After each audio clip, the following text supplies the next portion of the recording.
Assalamualaikum warahmatullahi wabarakatuh. Halo adik-adik hebat, jumpa kembali dengan Bapak dalam channel Kelas Pasyam. Kali ini kita akan kembali membahas matematika SMP kelas 8 teorema Pitagoras. Kita akan fokus membahas kegiatan 6.3 yaitu menentukan jenis segitiga. Perhatikan gambar segitiga ACB. Di sini ada 3 gambar ya. Ini gambar pertama, kemudian gambar kedua, dan ini adalah gambar ketiga.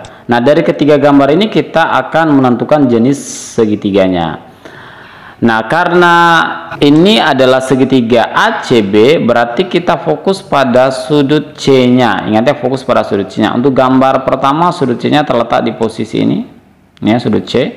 Kemudian gambar kedua ini sudut C-nya. Dan gambar ketiga, posisi sudut C-nya terletak di posisi ini. Nah, selanjutnya fokus ke gambar kedua terlebih dahulu. Untuk gambar kedua, kalau kita lihat secara sekilas, gambar kedua ini adalah segitiga ACB siku-siku di C. Ini adalah segitiga siku-siku. Nah, karena ini adalah segitiga siku-siku, berarti sudut C-nya pasti besarnya itu adalah 90 derajat. Ya, 90 derajat. Nah, selanjutnya lihat ke gambar 1 ya. Gambar 1 ini besar sudut C-nya lebih kecil dari 90 derajat ya. Berarti kita bisa tuliskan di sini sudut C itu lebih kecil dari 90 derajat. Kemudian untuk gambar ketiga, sudut C-nya ini lebih besar dari 90 derajat. Kita tuliskan di sini lebih besar dari 90 derajat.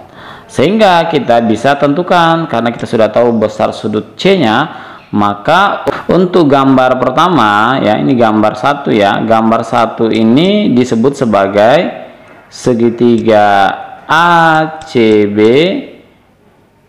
lancip di C ya. Berarti ini segitiga lancip. Ya, segitiga lancip.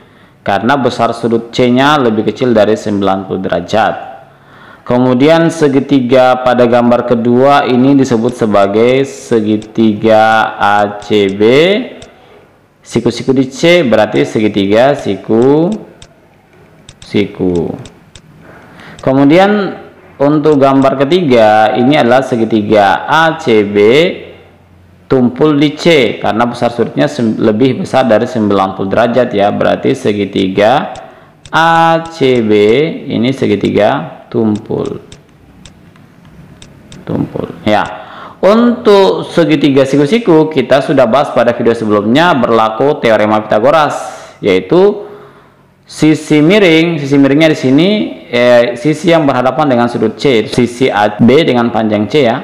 Itu sisi miring pangkat 2 sama dengan jumlah sisi lainnya di pangkat 2. Berarti kita bisa tuliskan di sini menjadi C pangkat 2 itu sama dengan A pangkat 2 ditambah B pangkat 2. Jadi C pangkat 2 itu sama dengan A pangkat 2 sisi A ditambah B pangkat 2. Sedang untuk gambar ke-1 atau segitiga lancip itu berlaku karena sudut C-nya lebih kecil dari 90 derajat, berarti kita bisa tuliskan sini menjadi C pangkat 2 itu lebih kecil dari A pangkat 2 tambah B pangkat 2. Selanjutnya untuk gambar ketiga, untuk segitiga tumpul itu berlaku ya, karena besar sudut C-nya lebih besar dari 90 derajat, berarti berlaku C pangkat 2 itu lebih besar dari A pangkat 2 tambah B pangkat 2. Ini ya.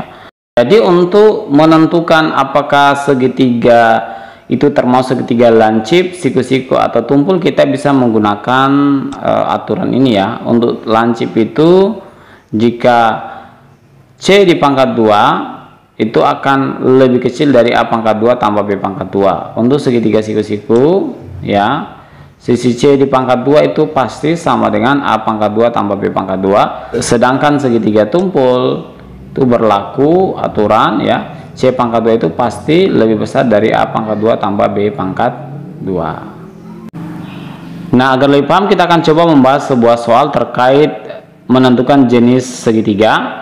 Sini soalnya, manakah di antara kelompok 3 bilangan berikut yang membentuk segitiga siku-siku segitiga lancip dan segitiga tumpul. Kita coba bahas untuk soal bagian A, ya, bagian B dan bagian C. Kita mulai dari bagian A saja, ya. Jawab. Cara ngeceknya tadi sudah kita tentukan, ya. Untuk lancip, ya, lancip itu jika C pangkat 2 itu lebih kecil dari A pangkat 2 tambah B pangkat 2.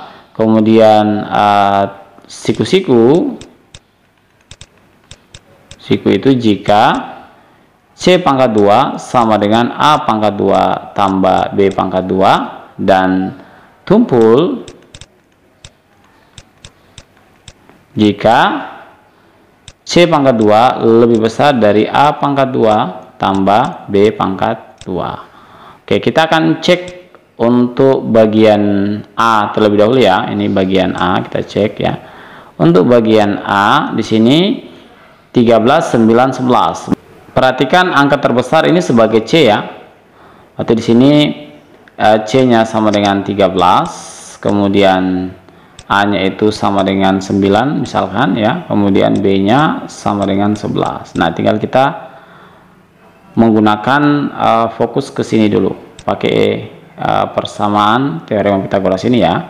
Jadi C pangkat 2 itu sama dengan A pangkat 2 tambah B pangkat 2. Kita masukkan C pangkat 2, berarti 13 pangkat 2 itu hasilnya adalah 169 sama dengan A pangkat 2. 9 pangkat 2 ini kan 81, ya. Ditambah B pangkat 2, 11 pangkat 2, 121. Nah, berarti 199 itu sama dengan 81 tambah 121, itu hasilnya adalah 202, ya. Ini 202. Nah, ini ternyata 169 ini lebih kecil dari 202. Nah, karena dia lebih kecil berarti dia termasuk segitiga lancip, karena ini lebih kecil, ya. Berarti dia termasuk ini sebagai segitiga lancip, misalnya seperti itu. Kemudian bagian B, misalnya kita kerjakan bagian B sini. Kita misalkan lagi sisi terpanjangnya sebagai C, ya. Kalau kita lihat sisi terpanjang itu 17. Kemudian A-nya berarti di sini adalah 8, ya, ini 8. Kemudian B-nya di situ adalah 15. Nah, tinggal kita menggunakan teorema Pythagoras ini, ya. C pangkat 2 sama dengan A pangkat 2 tambah B pangkat 2, ya. C pangkat 2, 17 dipangkat 2, hasilnya adalah 289. Kita tulis ini 289 sama dengan A pangkat 2. 8 pangkat 2 adalah 64. Kemudian tambah B pangkat 2, 15 pangkat 2 adalah 225. Nah, 289 sama dengan 64 tambah 225, itu hasilnya adalah 289. Nah, karena 289 sama dengan 289 berarti dia termasuk segitiga siku-siku, ya. Jadi ini tiga bilangan ini dapat membentuk segitiga siku-siku. Nah, untuk bagian C bisa dicek dengan cara yang sama, karena di sini tempatnya sudah tidak pas, berarti kita cukup sampai di bagian B saja. Oke, demikian pembahasan cara menentukan jenis segitiga. Mudah-mudahan dapat dipahami. Terima kasih telah menonton video ini dan sampai jumpa lagi pada video berikutnya.